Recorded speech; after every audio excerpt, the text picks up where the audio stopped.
Suspendu depuis un mois, le procès de Karim Wade poursuivi pour enrichissement illicite reprend ce jour à Dakar, au Sénégal. Le procès doit continuer malgré l'absence pour raison de santé de Bibo Bourgi. L'ancien président malgache Marc Ravalomanana, en exil depuis 6 ans, est rentré ce lundi dans son pays. Il a demandé à ses partisans de le protéger au cas où les forces de l'ordre tenteraient de l'arrêter. En Bolivie, le président sortant Evo Morales réélu pour un 3e mandat de 5 ans avec 61% des voix. C'est à l'issue des élections générales qui ont eu lieu ce dimanche dans le pays. Tout le plaisir est pour moi de vous retrouver sur Sika. Mesdames et messieurs, bonjour. Nous ouvrons ce journal par les nouvelles en provenance du Sénégal. Suspendu depuis un mois, le procès de Karim Wade et ses présumés complices poursuivi pour enrichissement illicite reprend ce jour à Dakar.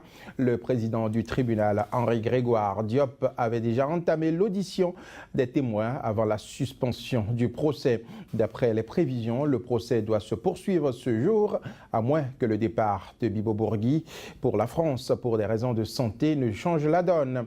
Car depuis le début de l'affaire, les avocats de la défense avaient exigé la présence de l'ami de Karim Wade avant la poursuite de la procédure, mais sans succès.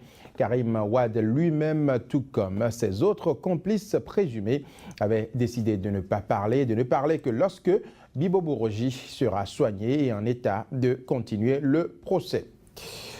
En Afrique du Sud à présent, Oscar Pistorius ira-t-il en prison? Reconnu non coupable de meurtre, mais seulement coupable d'homicide involontaire pour avoir abattu sa petite amie en 2013. Et il est revenu ce lundi au tribunal où sa défense tente d'arracher la peine la plus légère possible. Star du handisport mondial, le champion paralympique sud-africain a passé en tout et pour tout 8 jours en détention au commissariat de Pretoria après le drame du 14 février 2013.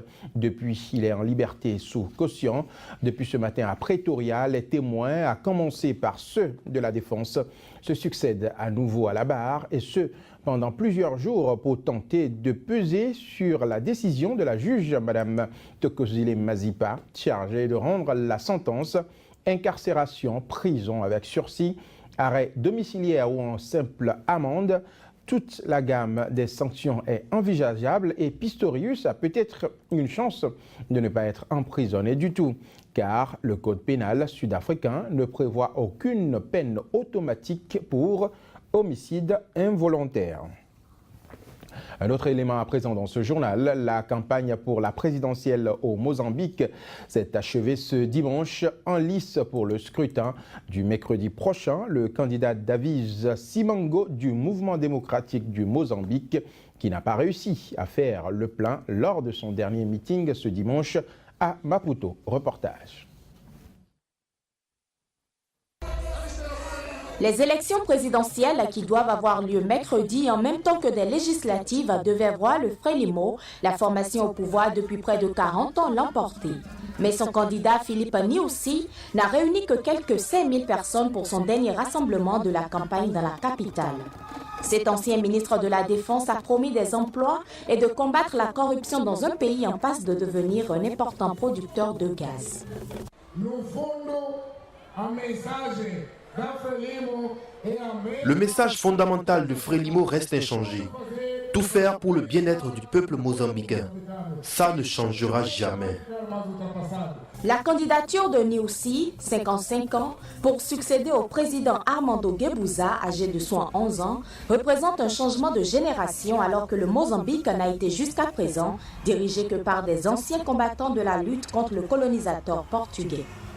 Pour séduire une population jeune, le meeting s'est tenu en présence de chanteurs parmi les plus populaires du pays et les discours ont été entrecoupés par des spectacles de danse sur une immense scène. Il a l'air jeune et nous savons que s'il gagne, il sera avec la jeunesse. Nous devons le soutenir en ce moment. Le meeting s'est tenu dans un quartier pauvre de la capitale en présence de poids lourds du Frelimo et de Graça Machel, la veuve de Nelson Mandela. Le parti et son candidat devraient remporter les élections avec une marge moindre que lors du précédent scrutin, tenu en 2009, où il avait obtenu 75% des suffrages. L'ancien président malgache Marc Ravalomanana est en exil depuis 6 ans en Afrique du Sud et est rentré ce lundi dans son pays. Je suis devant vous pour confirmer que je suis bel et bien de retour dans mon pays, a lancé à ses partisans Marc Ravalomanana à son domicile d'Antananarivo. Il a demandé à ses partisans de le protéger au cas où les forces de l'ordre tenteraient de l'arrêter. Marc Ravalomanana a été condamné 3 fois sous le régime de transition d'André Rajoelina, l'ancien maire d'Antananarivo qui l'avait renversé et a dirigé la Grande Île entre 2009 et début 2014. Il a notamment été condamné par contumace aux travaux forcés à perpétuité pour la mort d'une trentaine de partisans d'André Rajoelina abattus par sa garde le 7 février 2009 devant le palais présidentiel. La situation ayant changé après les élections démocratiques de décembre 2013, il avait annoncé en juillet qu'il était prêt à comparaître devant une cour malgache pour répondre des accusations portées contre lui. Toujours dans ce journal, 18 morts, 18 rescapés et plus de 20 disparus. C'est le triste bilan du naufrage d'une pirogue surchargée ce vendredi en Guinée-Conakry. Selon les autorités guinéennes, la pirogue surchargée partie de Farmoria pour le marché hebdomadaire de Benti a sombré après avoir heurté de plein fouet un bateau minier de la société Forécaria Guinée Mining.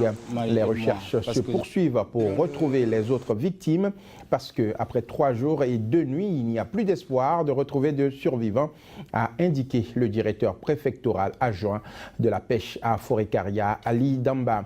Le Premier ministre Mohamed Saïd Fofana s'est rendu ce samedi sur les lieux. La province de Forécaria, où le naufrage s'est produit, est déjà particulièrement touchée par l'épidémie d'Ebola qui sévit en Guinée ainsi qu'en Sierra Leone et au Libéria voisin. Précisons que ce genre d'accident est fréquent sur la côte guinéenne, longue de 300 km entre la Guinée-Bissau au nord et la Sierra Leone au sud. Le bilan de l'attentat à la voiture piégée qui a visé ce dimanche café à Mogadiscio en Somalie s'est alourdi à 13 morts. C'est une information communiquée ce lundi par le président somalien Hassan Sheikh Mohamud, révisant à la hausse le bilan initial de 4 morts. Il impute l'explosion aux islamistes Shebab. Pour le chef de l'État somalien, cela montre le stade de désespoir auquel sont parvenus les Shebab parce qu'ils ne font de victimes que parmi les civils innocents. L'attentat, il faut le noter, a également fait 18 blessés d'après le dernier bilan. Les autorités sanitaires américaines ont confirmé la première infection par Ebola contractée aux États-Unis. Il s'agit d'une soignante d'un hôpital texan où le Libérien infecté est décédé la semaine dernière. Cette nouvelle contamination est attribuée à une faille dans le protocole de protection. Reportage. L'annonce de cette contamination a ravivé les craintes sur la capacité des États à contenir la plus grave épidémie du virus Ebola en Afrique de l'Ouest depuis l'identification du virus en 1976 et sur les mesures de protection adoptées. Dimanche, les Centres fédéraux américains de contrôle et de prévention des maladies, CDC, ont confirmé l'exactitude des tests effectués à l'hôpital de Dallas samedi soir. La patiente travaillait au centre hospitalier Texas Health Presbyterian de Dallas, où a été soigné et est mort le Libérien Thomas Eric Duncan le 4 octobre. Elle faisait partie de l'équipe qui l'a traité après son hospitalisation le 28 septembre. Nous ignorons ce qu'il s'est passé au cours du traitement du patient de référence, c'est-à-dire le premier cas traité à Dallas. Mais à un certain moment, il y a eu une faille dans le protocole qui a causé l'infection. La personne en question surveillait elle-même son état et dès qu'elle a développé des symptômes, elle a comme il le faut immédiatement contacté un établissement de santé et quand elle est arrivée, elle a aussitôt été placée en isolation. L'équipe du CDC dirigeant l'enquête à Dallas l'a interviewée. Et pour le moment, il semblerait qu'il n'y ait qu'une seule autre personne à avoir été en contact avec elle lorsqu'elle était peut-être contagieuse. While she may have been infectious. That individual is under active monitoring. Quant à la soignante américaine infectée, elle a indiqué selon les responsables sanitaires avoir respecté le protocole et l'hôpital de Dallas a insisté sur le fait qu'elle portait l'équipement recommandé par les CDC. Au Libéria, le pays le plus touché avec 2316 morts, les personnels de santé vont durcir ce lundi leur grève pour obtenir le versement de primes de risque en raison de l'épidémie d'Ebola. Par précaution, de nombreux autres pays dans le monde multiplient le contrôle aux frontières des voyageurs venant des 3 pays les plus touchés. Le Canada a conseillé à ses ressortissants de quitter les pays les plus touchés tant que des vols commerciaux sont encore disponibles. Le Royaume-Uni s'est dit prêt à faire face à une éventuelle arrivée du virus après un exercice de grande ampleur. Et puis la police de Hong Kong a commencé tôt ce lundi à enlever les barricades érigées depuis plus de 15 jours par les manifestants pro-démocratie, après que le chef du gouvernement local eut réduit à néant leur espoir d'obtenir un gain de cause. Critiqué pour avoir fait usage de gaz lacrymogène face à des manifestants jeunes et pacifistes, le soir du dimanche 28 septembre, les forces de l'ordre se faisaient depuis très discrètes, mais elles ont, semble-t-il, profité de ce matin du fait que les manifestants étaient peu nombreux sur les sites bloqués pour agir. Bravant la tutelle chinoise, les manifestants exigeaient le pouvoir, librement élire le prochain chef de l'exécutif hongkongais en 2017. Environ 6 millions de Boliviens étaient aux urnes hier dimanche pour les élections générales.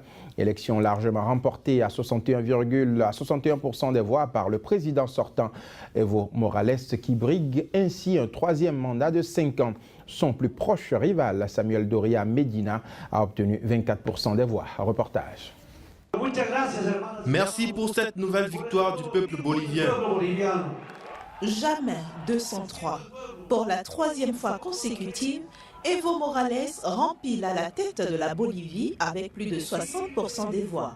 Le président de gauche garde aussi le contrôle du Parlement à l'issue des élections générales de dimanche qu'il remporte largement dans tous les départements du pays, à l'exception de Beni dans le nord-est.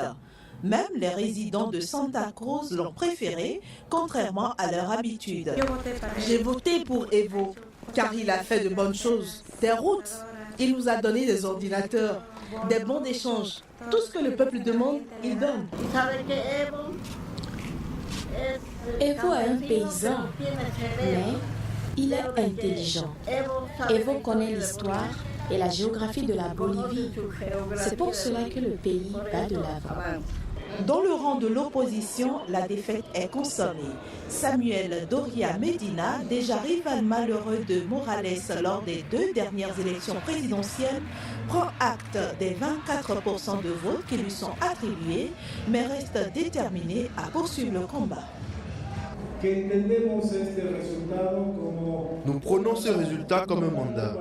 Un mandat pour que tous les parlementaires d'unité démocrate contrôlent de manière adéquate la gestion de ce gouvernement, pour que nous nous assurions qu'il n'y ait plus de réélection, que nous nous assurions que la Constitution et les lois soient respectées, que nous nous assurions que la santé, l'éducation et la lutte contre l'insécurité s'améliorent dans notre pays.